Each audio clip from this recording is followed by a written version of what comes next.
അടൂർ ഏനാത്ത് കാറുകൾ കൂട്ടിയിടിച്ച് ഒരു വയസ്സുള്ള കുട്ടിക്കും 9 പേർക്കും പരിക്കേറ്റു. ഇടിയുടെ ആഘാതത്തിൽ കാറിന്റെ ടയറിന് തീപിടിക്കുകയും ചെയ്തു. അഭിലാൽ CK വിവരങ്ങളുമായി ചേരുകയാണ്. അപകടത്തിന്റെ വിശദാംശങ്ങൾ എന്താണ്? പരിക്കേറ്റവരുടെ ആരോഗ്യാവസ്ഥ എങ്ങനെയാണ്?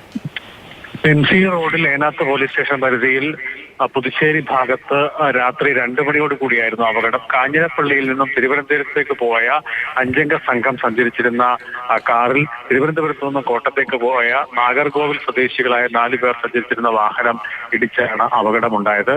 ഈ ഇടിയുടെ ആഘാതത്തിൽ കാഞ്ഞിരപ്പള്ളി സ്വദേശികൾ സഞ്ചരിച്ചിരുന്ന വാഹനത്തിന്റെ ടയറിന് തീപിടിച്ചു. പക്ഷേ വാഹനത്തിന്റെ കൂടുതൽ ഇടങ്ങളിലേക്ക് തീ പടരും മുൻപ് അത് കൊടുത്താൻ സാധിച്ചു. ഫയർ എക്സ്റ്റിംഗ്വിഷർ ഉപയോഗിച്ചാണ് തീ നിയന്ത്രണ വിധേയമാക്കിയത്. പരിക്കേറ്റതിൽ കാഞ്ഞിരപ്പള്ളിയിൽ നിന്നും യാത്ര തിരിച്ച സംഘത്തിൽ ഒപ്പമുണ്ടായിരുന്ന 1 വയസ്സ് പ്രായമുള്ള കുട്ടി അടക്കം 9 പേർക്കാണ് പരിക്കേറ്റിട്ടുള്ളത്. ഇതിൽ ചിലരുടെ ആരോഗ്യസ്ഥിതി അല്പം മോശമാണ് എന്ന് അറിയുന്നുണ്ട്. എല്ലാവരും അടൂർ താലൂക്ക് ആശുപത്രിയിലാണ് നിലവിൽ ചികിത്സയിലുള്ളത്. ശരി, CK അഭിലാൽ വിവരങ്ങൾ നൽകിയത്.